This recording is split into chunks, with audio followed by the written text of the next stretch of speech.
नमस्कार. श्री स्वामी समर्थ.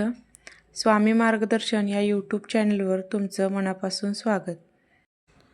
तुम्ही अनेक ठिकाणी नोकरीसाठी अर्ज करत आहात, मुलाखती देता, पण प्रत्येक वेळी काही ना काही कारणाने संधी हातातून निघून जाते का? खूप मेहनत करूनही अपेक्षित यश मिळत नाही, म्हणून मनात निराशा, चिंता निर्माण झाली आहे का? तर आजचा व्हिडिओ फक्त तुमच्यासाठी आहे. सर्वप्रथम एक महत्त्वाची गोष्ट सांगते. फक्त सेवा करून आपोआप नोकरी मिळेल असे होत नाही. तुम्ही त्यासाठी कष्टही घेतलं पाहिजे. म्हणजे अर्ज करणे, नवीन कौशल्य शिकणे, मुलाखतीची तयारी करणे, हे सर्व करणे तितकेच महत्त्वाचे आहे. सेवेमुळे तुम्हाला मानसिक बळ मिळते, सकारात्मक विचार आणि प्रयत्न सुरू ठेवण्याची प्रेरणा मिळते. आज मी तुम्हाला अशा सेवा सांगणार आहे जे अनेक स्वामी भक्त श्रद्धेने करतात. अनेकांना या सेवेमुळे नोकरी तर मिळालीच, परंतु मनःशांती मिळाली, आत्मविश्वास वाढला आणि प्रयत्न करण्याची नवी उमेद मिळाली. असा अनेक स्वामी भक्तांचा अनुभव देखील आहे. ही सेवा कशी करायची? कोणत्या दिवशी सुरू करायची? किती दिवस करायची? सेवा करताना कोणते स्तोत्र वाचायचे? किती वेळा वाचायचे? सेवा करताना कोणत्या गोष्टीची काळजी घ्यायची?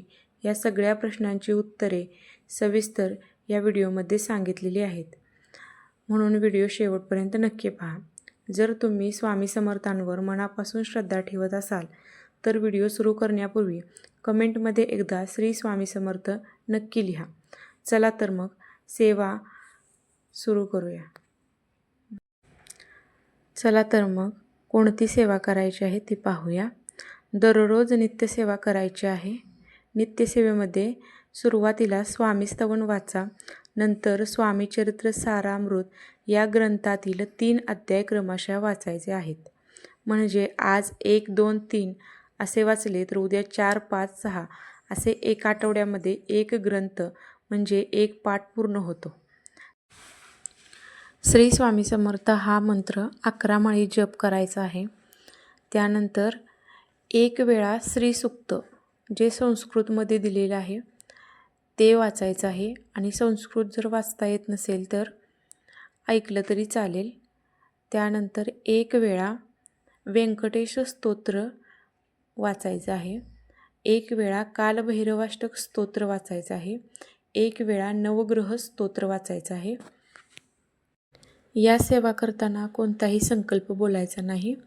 फक्त सुरुवात करताना जी काही तुमची इच्छा आहे नोकरीबाबतची, की कशी नोकरी हवी आहे, यासाठी स्वामींना प्रार्थना करून ही सेवा रोजच्या रोज नित्यसेवेमध्ये करायची आहे. आणि जी काही संकल्पयुक्त सेवा सांगणार आहे ती म्हणजे 3 गुरुचरित्र पारायण करायचे आहेत. जसं की एक पारायण 7 दिवस केलं जातं, त्याच पद्धतीनं म्हणजे 3 दिवसात पारायण करायचं नाही, 7 दिवसाचंच पारायण करायचं आहे. एक पारायण 7 दिवस करायचं आहे संकल्पपूर्वक. असे 3 वेळा गुरुचरित्राचे पारायण करायचं आहे. ही सेवा संकल्पयुक्त करायची आहे. तसेच दर शनिवारी मारुतीचा मानसन्मान करायचा आहे. मानसन्मान कसा करायचा तर देवाला जाताना हार, नारळ, खडीसाखर घेऊन जायचं आहे. ते देवाला अर्पण करायचं आहे. अशा प्रकारे दर शनिवारी मारुतीचा मानसन्मान करून ही सेवा करायची आहे. अशा प्रकारे ही सेवा करायची आहे. सेवेला सुरुवात कोणत्या दिवशी करावी? तरी कोणत्याही गुरुवारी स्वामी समर्थांच्या मठात किंवा केंद्रामध्ये जाऊन तिथे एक नारळ ठेवून स्वामींना मुजरा करून तुमची काही इच्छा आहे ती बोलून सांगायचं आहे आणि त्या दिवशीपासून सेवेला सुरुवात करायची आहे. तसेच गुरुचरित्र ग्रंथाबद्दल संपूर्ण माहिती दिंडोरी प्रणीत गुरुचरित्र या ग्रंथामध्ये दिलेली आहे. कोणत्या दिवशीपासून सुरुवात करावी आणि कशी सेवा करावी याबद्दल संपूर्ण माहिती त्यामध्ये दिली आहे गुरुचरित्राबद्दल.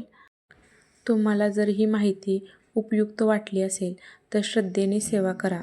त्याचबरोबर नोकरीसाठी प्रयत्न करत राहा. स्वामी आपल्या प्रयत्नांना योग्य वेळी नक्की फळ देतात. व्हिडिओ आवडला असेल तर लाईक करा आणि आपल्या मित्रमैत्रिणींसोबत आणि ज्यांना खरंच नोकरीची गरज आहे त्यांच्यासोबत हा व्हिडिओ नक्की शेअर करा. चॅनलला सबस्क्राईब करा. बेल आयकॉन दाबायला विसरू नका आणि शेवटी कमेंटमध्ये मनापासून श्री स्वामी समर्थ लिहायला विसरू नका. पुन्हा भेटू अशाच उपयुक्त सेवा आणि माहितीसह. श्री स्वामी समर्थ.